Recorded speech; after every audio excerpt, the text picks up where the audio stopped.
El Ministerio de Curación, capítulo 29. Los fundadores del hogar. Prédica 959. Adelante, Pastor Diego Zapata, el tiempo es para usted.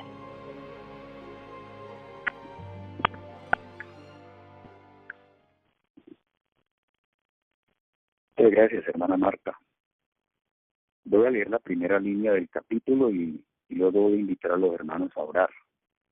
Vamos a analizar este capítulo, los fundadores del hogar, desde la página 275, en la edición que estoy usando. La primera línea dice: el que creó a Eva para que fuese compañera de Adán, realizó su primer milagro en una boda. Fíjense ustedes que aquí está relacionando el evento de la creación con el de la redención, y está poniendo dentro de este marco, o dentro de esos dos aspectos que son relevantes dentro de la voluntad y el programa divino, pues justamente lo que tiene que ver con una boda. Así que la creación le da ese significado tan importante al hogar, pero también la redención, como quiera, que el inicio del ministerio de nuestro Salvador y Señor comenzó justamente al realizar un milagro en una boda, porque las instituciones divinas, en este caso el hogar, el matrimonio y la familia, no deben concluir. Vamos a orar, apreciados hermanos. Amado Señor, tú que conoces mucho más que nosotros, no solamente la importancia del hogar, sino todo lo que desde el mismo se está derivando y proyectando hacia el medio externo. Queremos en esta mañana que tú, por favor, nos sensibilices al respecto, conforme a la sabiduría y al poder que hay en ti, para que nosotros también en esta hora podamos entender, comprender y ubicar esta institución divina dentro del programa de Dios de salvación y de redención para nuestra familia, y también el lugar apropiado para el desarrollo, para la utilidad y para la felicidad. Guárdanos en tu amor en esta hora y permite que tu presencia descienda sobre nosotros y tus bendiciones alcancen a cada uno de los presentes conforme a la necesidad que hay en ellos, desde el punto de vista personal en lo más estricto hasta lo que concierne al hogar y la familia. Quédate a nuestro lado, pues, y permite que estas líneas cobren el brillo que a ellas por derecho propio les corresponden. En el nombre del Señor Jesús te lo suplicamos. Amén. Entonces estaba diciendo que el acto creativo, ese modelo edénico, es lo que le da esa importancia y ese valor al hogar y a la familia, a esa primera institución edénica, el modelo bíblico.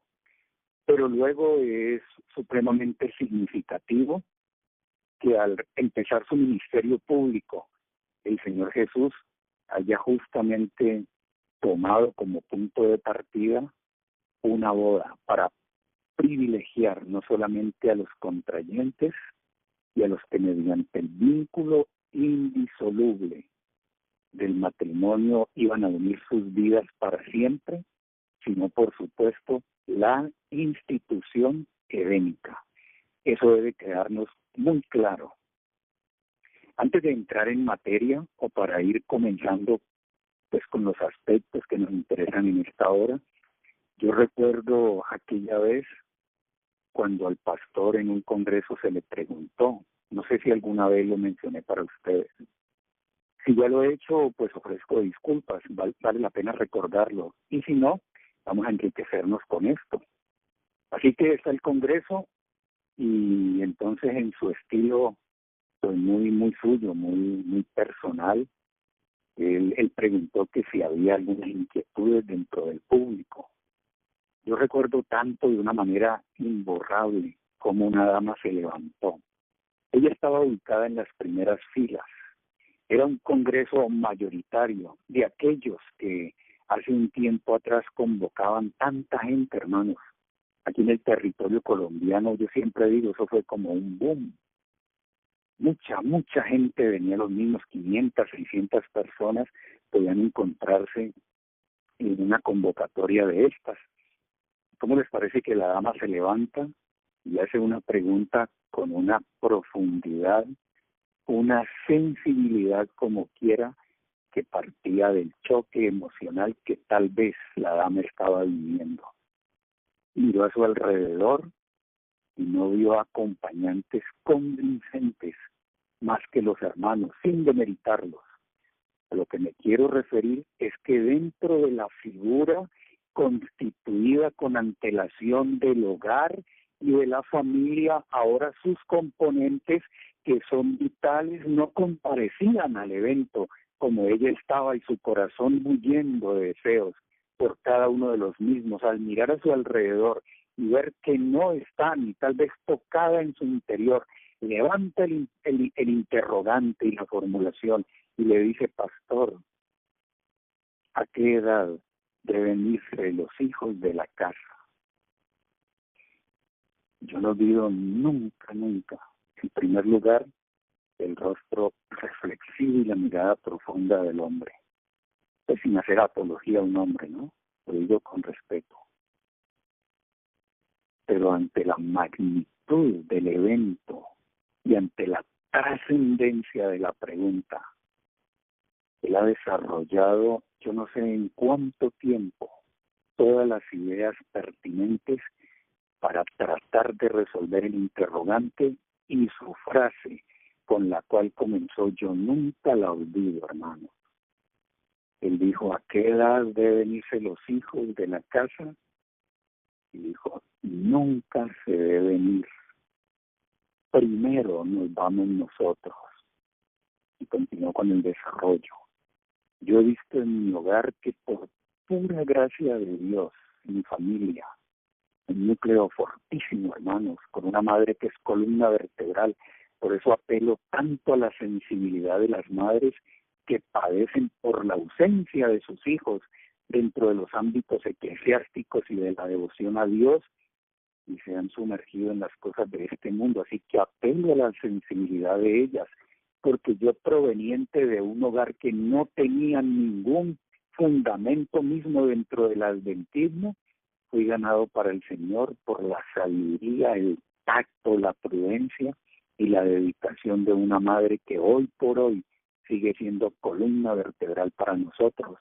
Y en lugar de achicarse esta institución familiar que tanto aprecio y amo, hemos visto cómo se ha ido extendiendo en la medida en que cada uno de los que conformamos parte integral del mismo han ido estableciendo sus vínculos matrimoniales y también sus familias, y lejos de asistir a la disolución o pérdida de algún valor humano dentro del mismo, se ha ido engrandeciendo, extendiendo y extendiendo más y más y más, hermanos.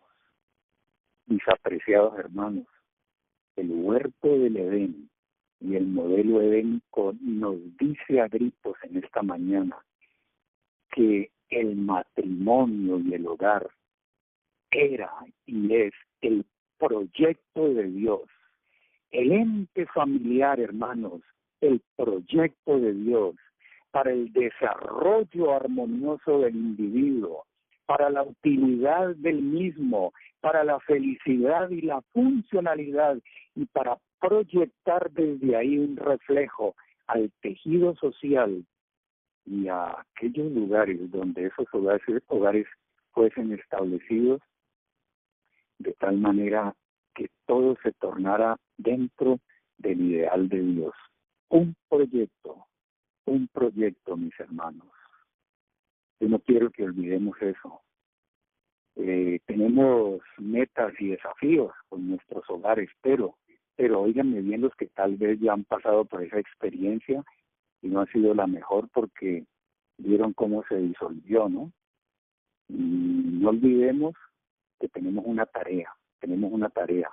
La tarea el compromiso es ir a donde los chicos y ayudarles para que ellos tengan concepciones acerca del hogar, no como algo desechable, sino como algo que es perdurable, perenne como la hierba, y logrará a los miembros de la familia hacerlos trascender si la presencia de Dios palpita ahí y logra sacar esta aventura conyugal de todos sus riesgos para que se cumpla lo que el Señor dijo. Él tomó esta declaración desde Génesis 2:24 y la señaló allá en sus palabras, que sean una sola carne, y lo que Dios unió, no lo separe el hombre. Tenemos un compromiso con esta sociedad maltratada por el pecado y por la disolución de los lazos conyugales. Ir a decirle entonces, a orientar, aquí también hay trabajo misionero, ¿no? En la grabación del capítulo anterior señalamos algunos aspectos que también tienen que ver con este punto, pero ahora, ¿por qué no enfilar nuestros esfuerzos, enfocar y canalizar nuestros ejercicios misioneros y todas nuestras actividades de tipo evangelístico para llamar a los jóvenes que tienen planes matizados, porque todo el mundo quiere casarse tal vez, llamarlos y decirles, señalarles la tremenda importancia que hay ahí, hermanos. Los fundadores del hogar deberían ser personas solventes, y no estoy hablando del punto de vista económico, sino esa madurez, ¿verdad? Ese desarrollo tanto físico, diría yo, psicológico y de alguna manera espiritual, que les ayudara a ellos a formalizar entes y unidades familiares, no realidades familiares que realmente sean solventes, responsables. Entonces, ¿por qué no tener esto también como uno de los puntos de nuestras estrategias para tratar de alguna manera de paliar los errores que cometimos y el daño que se ha hecho? Entonces yo pienso, ordenando todas las ideas desde lo que vimos ayer y extendiéndolas hasta el capítulo de hoy, que bien podemos hacer eso. ¿Por qué no señalarle a los que están en calidad de contrayentes el aspecto sacratísimo y noble de que dos individuos se unan en un solo cuerpo y sean una sola carne? ¿Por qué no orientarles hasta decirles que el sexo es un don de Dios y que no debe tener fines utilitarios ni solamente para procrear, sino que es la compenetración profunda de un individuo por otro que los hará unirse también en otros ideales, en otros objetivos, en otras metas, en fin, harán que ellos dos tengan elementos en común para jalonar hacia la consecución de esas metas y finalidades, insisto. Ojalá los jóvenes de nuestra iglesia comprendiesen lo que es comparecer ante un altar. Si eso fuese así, si apeláramos a la conciencia y concientizáramos al pueblo de estas fundaciones y de los lugares eclesiásticos por excelencia, no asistiríamos a bodas de tipo irresponsables, casorios prematuros, cuando las niñas no están listas para eso, y por eso el mayor índice de abortos y de mortalidad en este sentido es justamente lo que tienen que ver con embarazos precoces o prematuros, porque las niñas no estaban preparadas en la realidad para asumir una responsabilidad y un evento gestante. Imagínense cuánto puede decir el cristiano en este sentido también. ¿Cómo ayudarle, repito, a ver a los jóvenes lo sagrado que es unir dos cuerpos? Yo no sé, mis hermanos, si ustedes piensan que me estoy distanciando de lo que leímos en el capítulo. Todo esto se desprende de ahí. Y quiero ser fiel, pues más o menos a la metodología que hemos estado desarrollando de leer a partes puntuales del mismo, pero yo quiero añadir estos detalles para ir preparando entonces el terreno y sustraer de allí lo que le dé respaldo a todas las posiciones que les estoy proponiendo en esta mañana.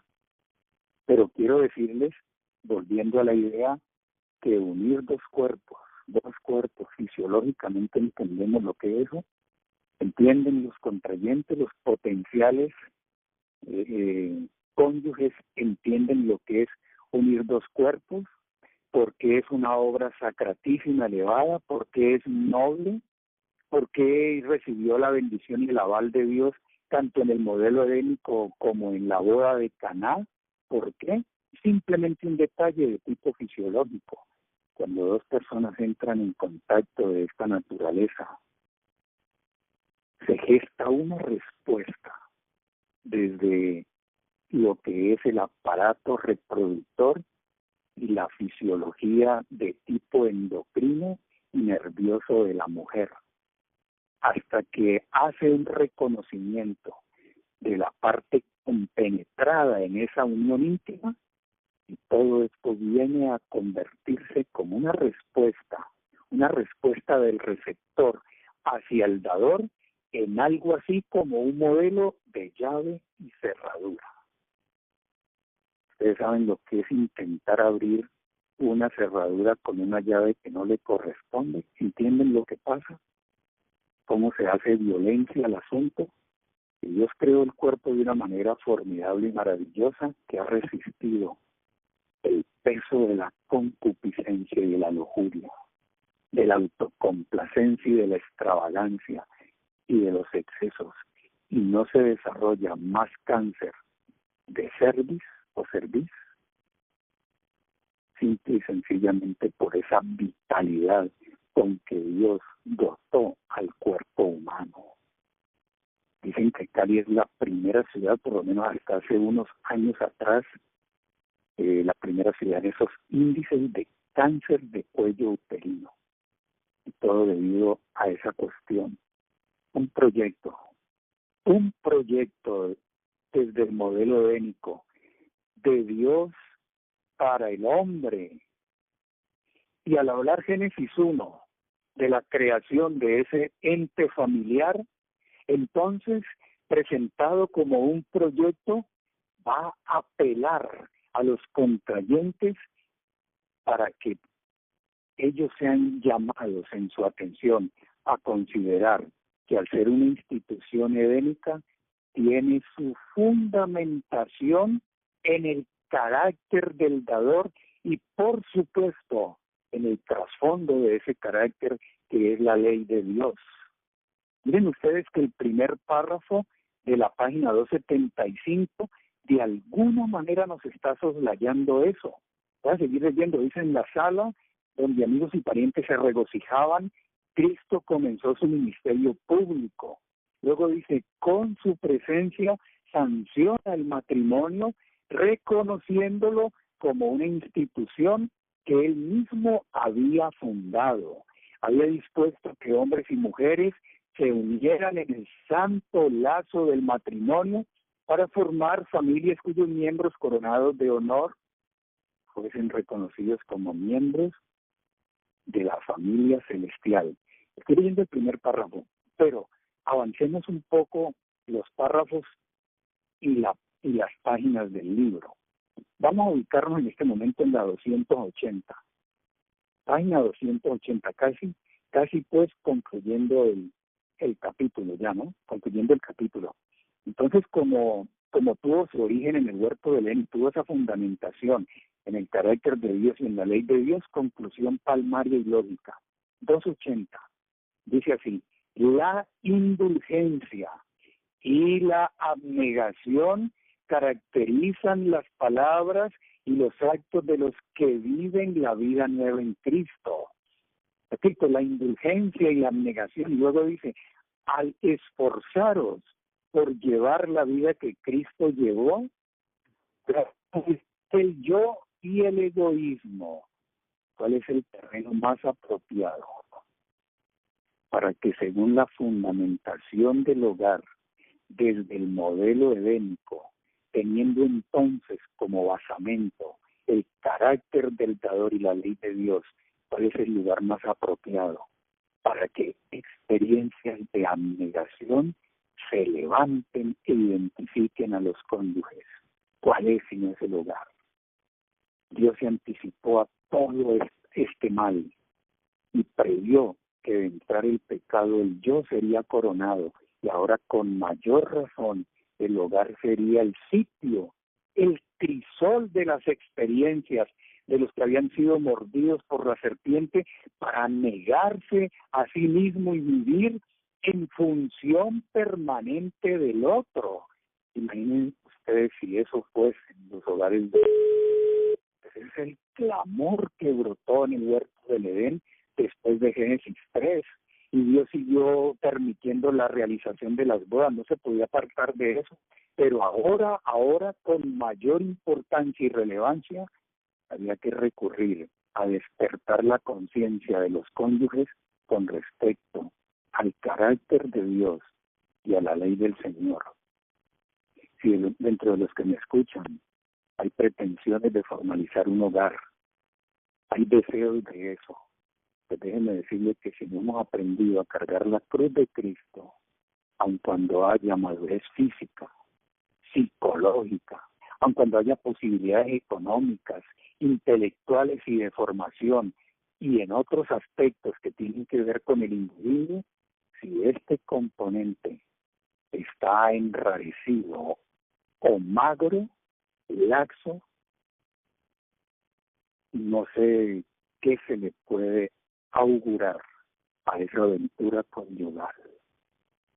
Pienso que la mejor carta de preparación para uno de ustedes que piensa casarse y que añora eso, es que comience a entrar en la fase de la abnegación y del servicio desinteresado. ¿Y saben qué va pasando? Que en medio de esas experiencias vamos aprendiendo entonces a priori, simple y sencillamente, a vivir en función del otro.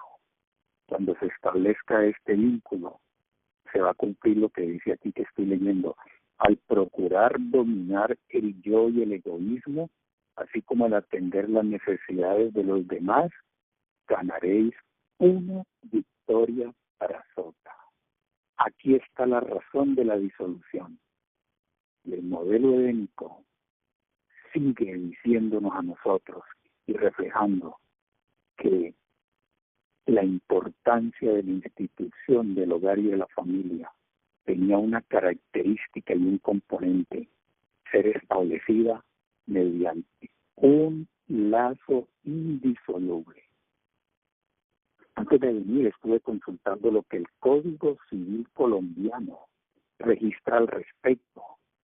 Yo he encontrado una serie de planteamientos muy interesantes, lógicamente dentro del marco de referencia de una nación católica como tal.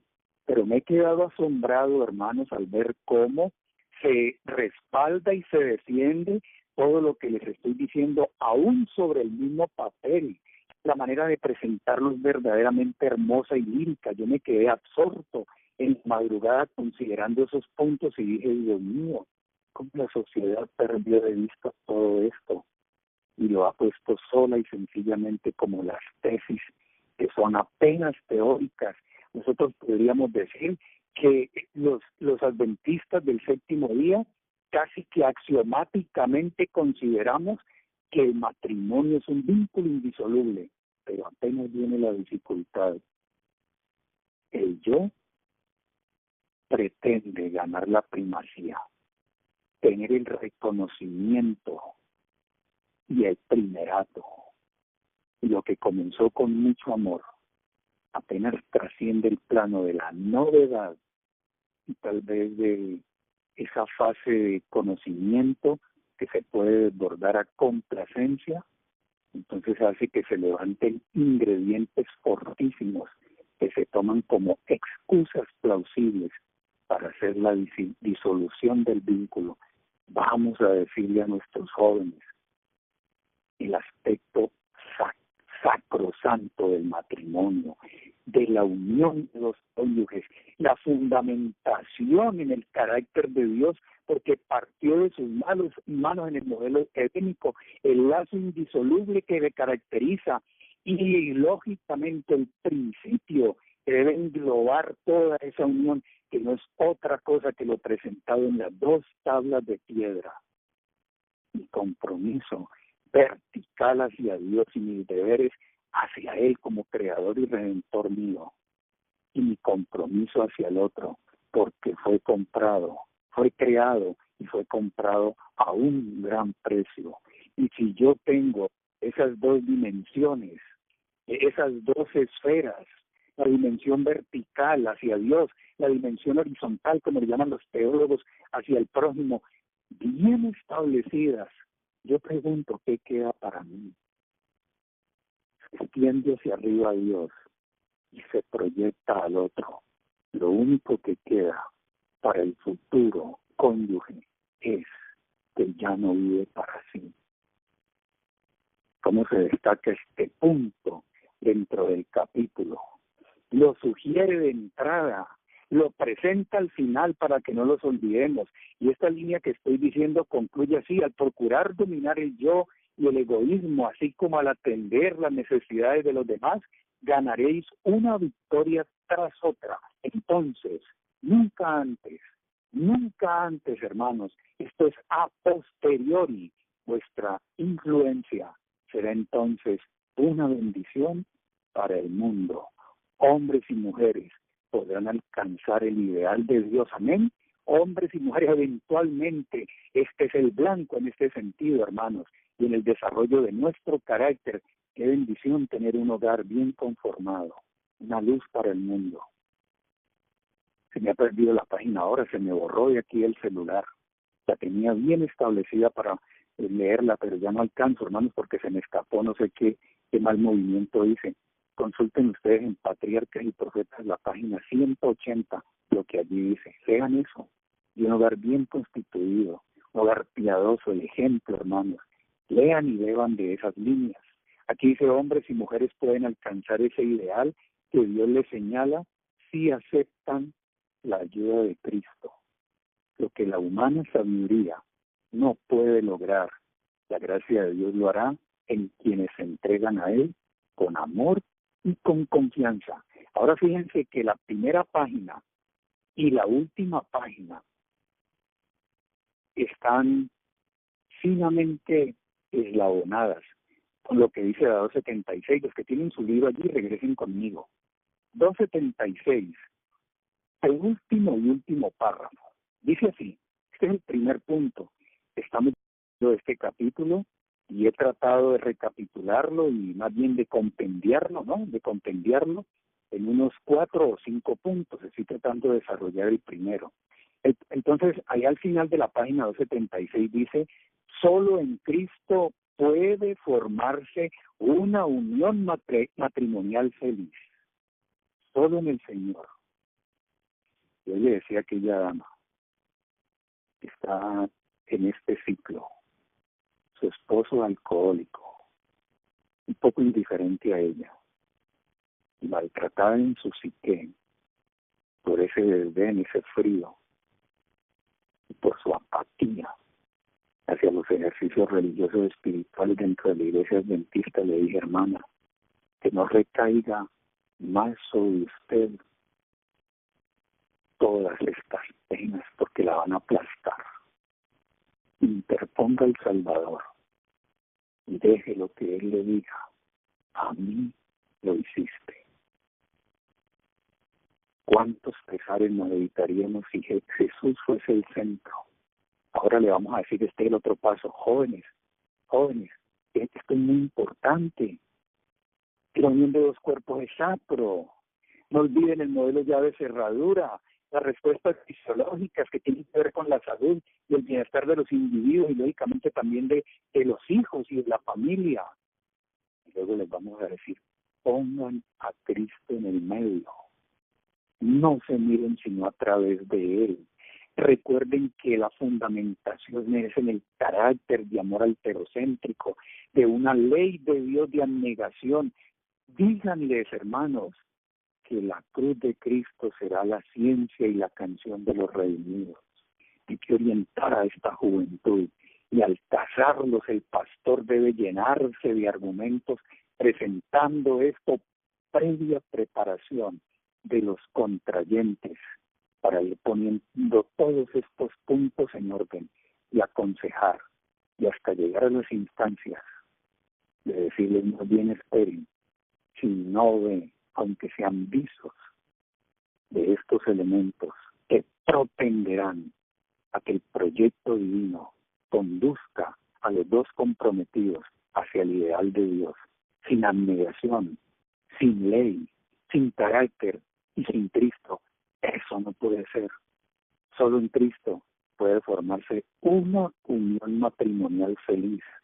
El amor humano debe fundar sus más estrechos lazos en el amor divino, y solo donde reina el Señor puede haber cariño profundo que resiste, digo yo, el paso de las circunstancias y el peso de las situaciones que nos hacen tan disímiles, tan diferentes, pero que pueden encontrarse, que pueden compenetrar. Solo Él puede brindar cariño profundo para que así mismo se brinde al otro, infiel y abnegado, hermanos, cariño profundo y fidelidad. Y el hogar adventista Elena White dijo, el amor es en todo sentido un principio muy distinto del impulso, ¿no?, de esa pasión. Y luego dice, esta muere repentinamente cuando es verdaderamente probado. Si no hay amor, decimos a los jóvenes ahora, no lo hagan, no lo hagan, no hagan eso por capricho, no lo hagan por moda, no lo hagan por cultura, no lo hagan por trayectoria eclesiástica y por ganar un puesto, no lo hagan por imagen, no lo hagan por apariencia, no lo hagan por emoción. Hay que hacerlo en Cristo, en un principio. Esto solamente se consigue cuando hemos madurado cosas en nosotros, hasta que la institución edénica llegue a ser hoy por hoy una realidad familiar que estamos construyendo, responsable, hermanos, independiente y garante. ¿Dónde están esos hogares hoy? ¿Dónde se encuentran? Si vemos la obra de adolescentes, qué tremendo problema, hermano. Finalizando esa página dice, el amor es un precioso don que recibimos de Jesús. Jesús, ¿no? Por eso le amamos, el dador de todo, hermanos. ¿Quién es Jesús para los hogares, no? ¿Quién es Jesús? El portador de las cargas, el chivo expiatorio. Ya no caen sobre nosotros, sino sobre Él. Y tiene que seguir adelante la cosa. La aventura conyugal, entonces, amenazada bajo cualquier riesgo, sigue encontrando un tremendo referente, no solamente en las palabras del Señor, sino en Él. Lo que Dios unió, no lo separe del hombre. Aquí dice que el afecto santo no es sentimiento, sino principio. Y los que son movidos por ese amor, recuerden que esto es don de Dios, no carecen de juicio, ni son tampoco ciegos, reconocen las carencias del otro, pero su cariño está por encima y el principio se impone, así como Dios nos ama a pesar de lo que somos. Y enseñados por el Espíritu Santo, aman supremamente a Dios y a su prójimo como a sí mismos. Ese es el primer aspecto. Debe que expresarlo. Los hogares deben construirse sobre la misma base y fundamentación que se le dio en el huerto del Edén. Amor a Dios y vivir en función permanente del otro. Esto lo protege. Y este es el primer aspecto descollante que brota del mismo.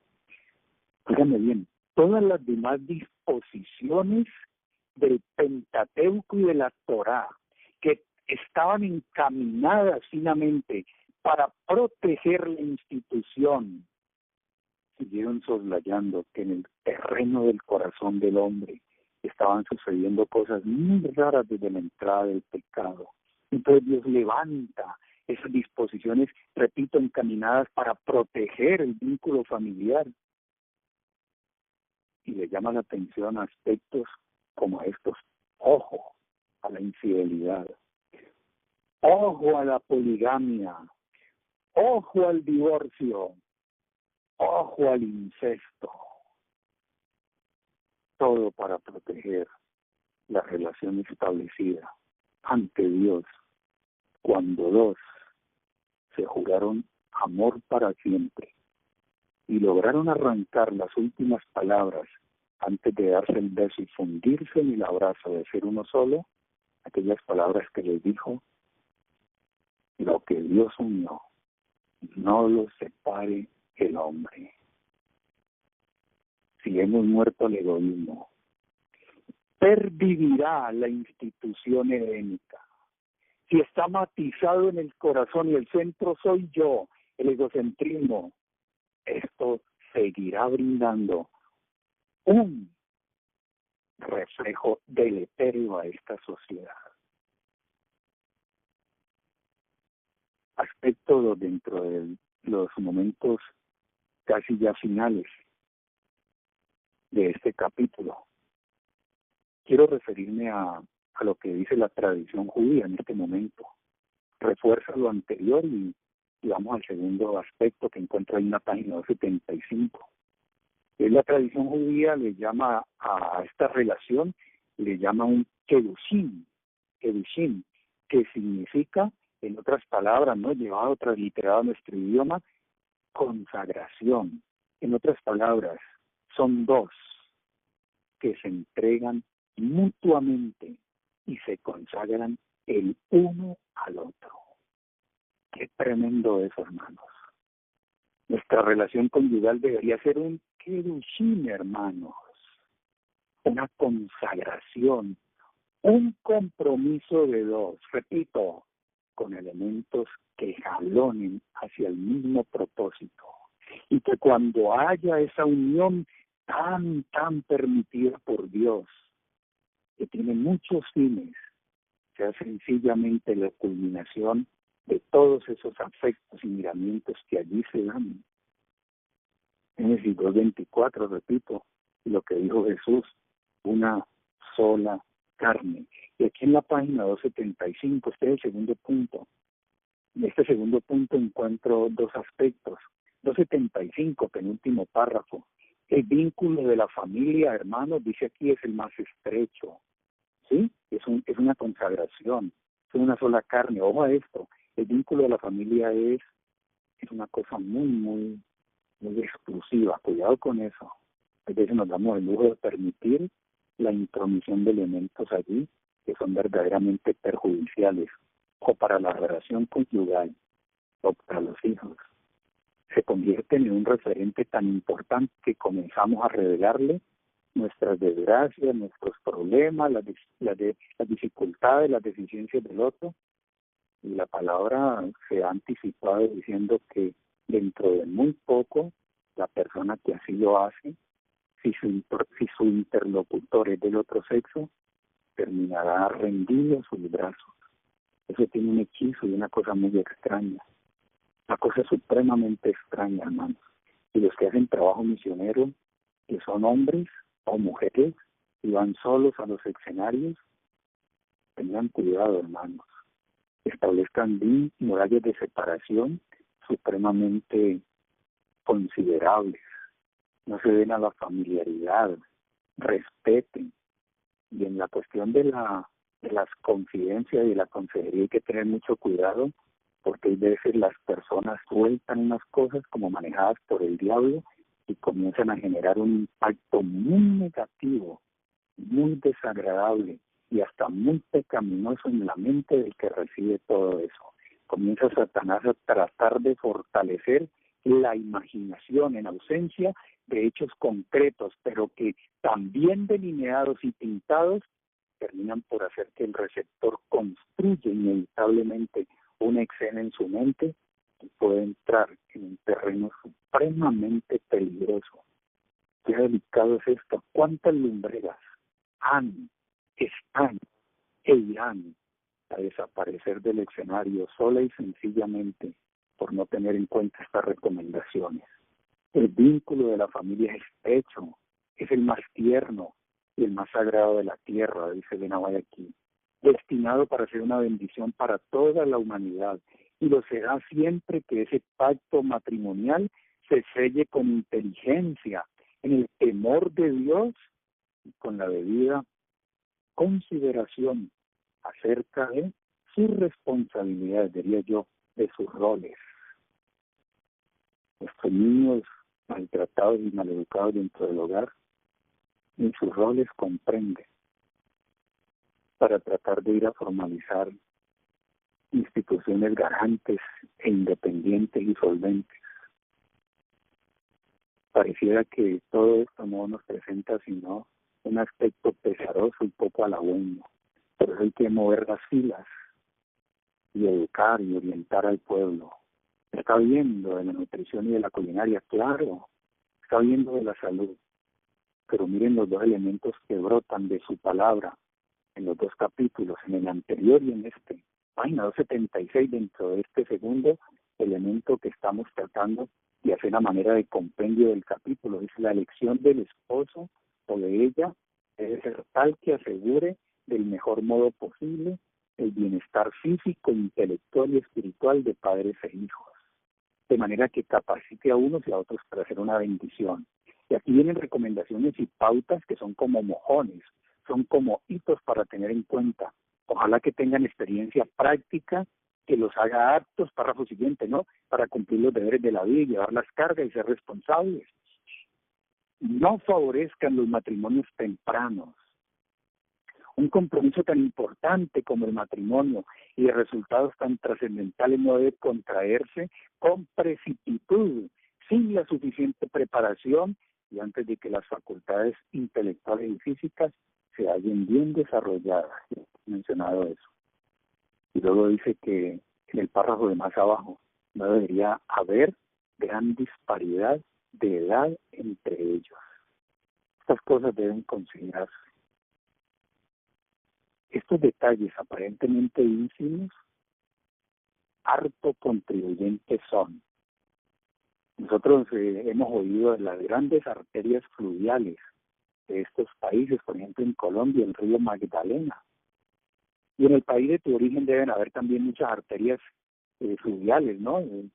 Con recursos hídricos que los hacen verdaderamente navegables y apropiados y aptos para el transporte, pues, de un lugar a otro, el comercio y todo lo que facilita que se transporten las cosas. Pero generalmente, aunque estos han despertado grandes alabanzas y hasta discursos poéticos por su aporte a la economía y al bienestar del país y de los conciudadanos, poca atención se le presta a aquellos que nacen por allá en los lugares recónditos del país, que son apenas llamados tributarios. Apenas llamados tributarios. ¿Quién compuso una oda, una alabanza, un poema en Colombia al Magdalena? ¿Quién? Todos. Pero ¿quién compuso una? Tal vez al río Quilcacé. No aparece ni siquiera en el mapa de pronto. Muchos lo omiten. Y de no ser por la afluencia de sus escasas pero seguras corrientes, juntamente con otros tributarios, la vida del principal en atención y en todo lo que tiene que ver con importancia, como tal, como la vemos, desde el punto de vista mega o macro, no podría ser una realidad.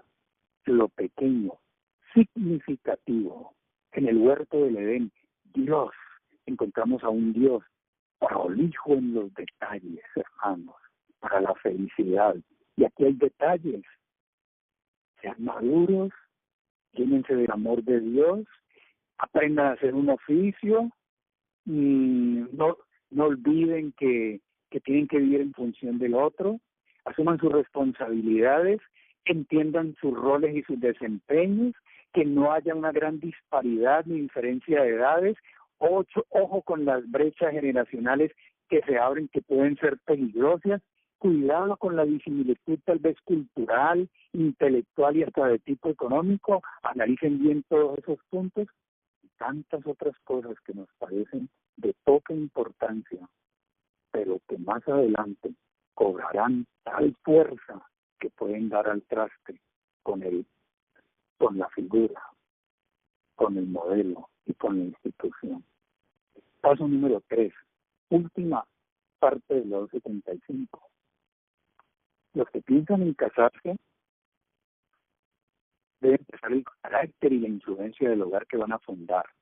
Entonces es que las fases preparatorias para los futuros contrayentes es muy importante, ¿no? Cuando están en calidad, digamos, de novios, como de esposados, pues. Al llegar a ser padres, se les confía un depósito sagrado. Si tiene cuidado con el dinero, con los bienes, ojo que en los hijos está la herencia de Jehová, dice la Biblia. Y para un servidor, el hijo es 13:44 de Mateo, el tesoro escondido. Y 13:45 y 46, la perla de gran precio. Quien encuentra un hogar funcional y unos hijos, se les confía y tienen en sus manos un tesoro. Ellos pueden ponerles fieles un dique a la ola del mal y frustrar ese designio, ¿no? Ese resultado, fruto de su desconocimiento de la voluntad de Dios, que dice que castiga hasta la tercera y cuarta generación. Y ya este hombre entonces se ubica dentro de la promesa del versículo siguiente de Éxodo. Al considerar que los hijos son una bendición, escucha el clamor de Deuteronomio 5:29. ¿Quién diera que tuviesen tal corazón, que me temiesen y me amasen y guardasen todos los días mis mandamientos, para que a ellos y a sus hijos les vaya bien para siempre? Un depósito sagrado. Y la nota sigue diciendo que de ellos depende en gran medida el bienestar de sus hijos en este mundo, la felicidad de ellos en el mundo futuro. En alto grado determina la naturaleza física y moral de sus pequeñuelos, y el carácter del hogar depende de la condición de la sociedad. Dentro de ese mismo aspecto, página 277. Vamos rapidito porque el tiempo se nos agota. Los que piensan en casarse deben empezar cada sentimiento y cada manifestación del carácter de la persona con quien se propone unir su suerte. Cada paso dado hacia el matrimonio debe ser acompañado de modestia, sencillez y sinceridad, así como del serio propósito de agradar y honrar a Dios, porque el matrimonio afecta la vida interior en este mundo y en el venidero. El cristiano sincero no hará planes que Dios no pueda aprobar. Luego dice, si gozáis de la bendición de tener padres temerosos de Dios, hay que consultarles a ellos. No pasemos eso por altamente. Quería leerle tan solo el cuarto aspecto, página 278. Cuando la pareja recién casada afronta la vida con sus cargas de perplejidades y cuidados, desaparece el aspecto romántico. Ya me había referido a este punto. Ese aspecto con el cual la imaginación suele tan a menudo revestir el matrimonio. Ahora ellos dos aprenden entonces a conocerse como no podían hacerlo antes de unirse. Ese es el periodo más crítico de la experiencia. La cruz de Cristo, la ciencia y la canción de los redimidos, entrará en vigor y en ejercicio desde el seno mismo de las familias que se estructuran y se conforman. Ahí hay un lugar muy apropiado para entender nosotros si estamos en el camino de la redención o en el camino de la complacencia. 278, último párrafo, aunque se susciten dificultades y congojas, miren estos consejos tan bonitos. Y aun cuando haya desalientos, nunca vayan a abrigar ni él ni ella el pensamiento de que ha habido un error en esa unión o una decepción. Nunca, hermanos, nunca se podría hacer eso. El diablo va a alimentar eso y lo va a fortalecer. Más bien resuelva que cada uno de ellos ser para el otro cuanto sea posible.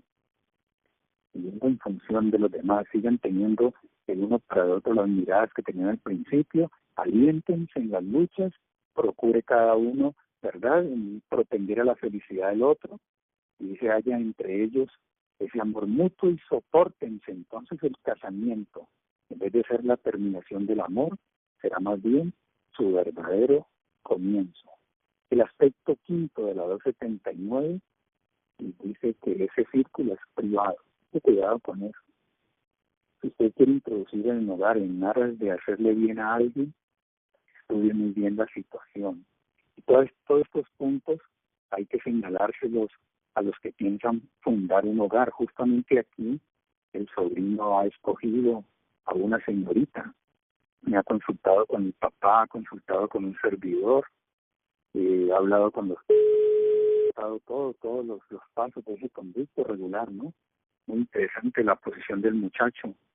Y entonces un servidor se adelantó para decirles que habían algunas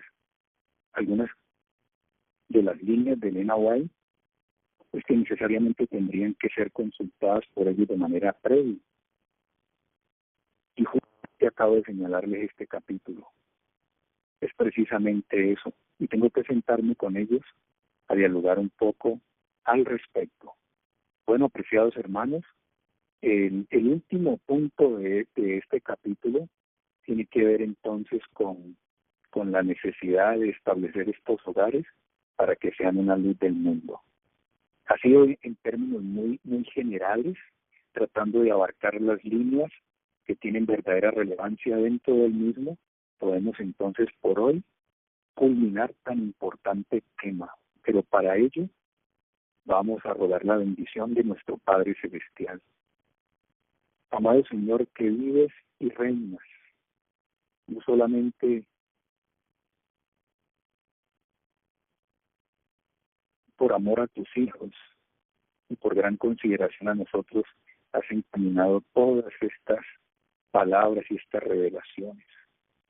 Son como un devarim, una revelación de Dios, y queremos aceptarlas de todo corazón y establecer un compromiso contigo, Señor, para tratar de ayudar y orientar a lo que más se pueda y esté a nuestro alcance con respecto a todos aquellos que quieran formalizar este tipo de vínculos sagrados, pero pedir tu gracia y tu bendición para hacerlo, pero para seguir fortaleciendo también el nuestro. Perdónanos si te hemos fallado en este punto y por favor, Señor, ayúdanos a seguir adelante por tu gracia. Queremos ver tu rostro y queremos estar con los nuestros, los que nos diste en la eternidad. En el nombre del Señor Jesús, te lo agradecemos todo. Amén. Hermanos, tenemos una pregunta en esta mañana. Una pregunta un poco difícil, ¿no? Muy difícil. Pregunta al hermano Oscar si realmente hay lugar para el divorcio y si hay lugar para el recasamiento. Esa pregunta es bastante difícil, muy comprometedora. Muy comprometedora. Yo creo que no se puede abordar una respuesta tajante, así enteramente orientadora y objetiva, porque es que hay elementos de por medio que entran en juego. Y antes de dar alguna opinión al respecto, uno debería ser estrictamente cuidadoso. A mí me llama la atención que el Señor Jesús dijo, cuando se le confrontó, ¿no? Él señaló que en el principio no era así. Dijo, más por la dureza de vuestro corazón, Moisés os permitió dar carta de repudio, de divorcio. Si ustedes siguieron atentamente las cosas que estábamos tratando de sustraer y de analizar del capítulo, encontramos que la fundamentación del hogar estriba necesariamente en tener a Cristo en el corazón, el carácter del Señor, la ley de Dios, en otras palabras. Cuando este componente realmente se está tratando de formar y de fortalecer dentro de la experiencia, yo pienso que toda situación se puede sobrellevar y soportar.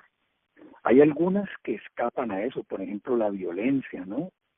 El maltrato, el abuso y ese tipo de cosas son supremamente peligrosas y ofensivas. Y podrían entonces entrarse a estudiar a ver de qué manera, aun cuando no haya precipitado hacia al divorcio, pueda de alguna forma permitir la disolución del vínculo conyugal. Pero hay casos, y aquí es donde yo quiero ser muy cuidadoso, donde se toma cualquier situación como verdadero justificativo para llegar a esas instancias. Y vuelvo y les digo, es muy peligroso eso. Vamos a suponer que hay un acto de infidelidad de uno de los cónyuges. Teóricamente hay una parte que ha sido afectada y la otra la que ha gestado la afectación, ¿no? El perjuicio como tal. Uno a juzgar simplemente por la superficie diría entonces, tiene toda la razón, divórciese, sepárese y está legítimamente habilitado o habilitada para contraer segundas nupcias. Pero, muchas veces y casi la mayoría de las veces, dentro de los conflictos intrafamiliares y conyugales, generalmente las dos partes proponen los momentos difíciles, generan la fricción, son los que están contribuyendo a la tensión y por ende una de las partes que es más debilitada podría precipitarse en una cosa de esas y aun cuando sobre el papel fuera la parte verdaderamente ofensiva, la otra tiene su cuota de responsabilidad porque tal vez la ha empujado a esa situación. Yo sé que cada uno tiene que responder ante el tribunal de Dios por lo que se hace, porque el pecado es enteramente acto de la voluntad del hombre, pero se pueden generar cosas dentro de la relación entre esposos que pueden ocasionar que la parte más débil vaya a dar a los brazos de otro. Yo creo que el Señor no tiene como inocente a quien generó este tipo de cosas. ¿Cómo hago yo para recomendar, sin conocer este aspecto que le corresponde a Dios, si deberíamos aconsejar segundas nupcias o no? Me parece muy peligroso y muy irresponsable. Eso se ha propalado dentro de los círculos adventistas y los que lo hacen siguen fungiendo con sus labores y funciones de liderazgo. Y yo no sé, hermano, yo no estoy muy de acuerdo con eso. Me parece supremamente delicado. Hay momentos en los cuales, y creo que esto viene casi por consenso, ¿no? Casi que por el consenso, me refiero a aquellas personas que rodean a esa pareja que está en un compromiso de esta naturaleza tan delicado y tan peligroso, y entonces casi que por consenso pudieron todos llegar a concluir que realmente una parte era ofensiva y la otra era afectada. Bueno, ahí ya la cosa como que cambia un poco. Pero en ausencia de estos elementos, en ausencia de un conocimiento pormenorizado y también global del asunto, yo no me atrevo a decirle a una persona sepárese o no. Siempre me la juego con esa fórmula que a Dios le gusta: redención, expiación, unir lo que se había separado. Y si ya realmente no se puede, que le quede en la sensación, en la conciencia a quien lo va a hacer, de que hizo todo lo que se pudo y no hubo respuesta. La cruz del Señor, hermanos. Me disculpa el hermano Oscar si no arriesgo una respuesta distinta.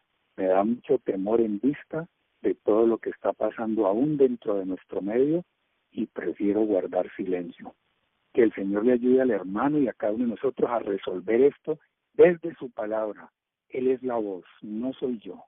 Él tiene la última palabra y toda palabra, no soy yo. Yo soy un hombre sujeto a hierros y equivocaciones. Me da miedo arriesgar en ese sentido. Que me disculpe el hermano. Muy comprometedora la pregunta y prefiero ser muy cauteloso en la respuesta. Dios lo guarde, hermano Oscar, Dios lo bendiga y le ayude a estudiar muy bien el asunto, pues, y para que resuelva su inquietud al respecto.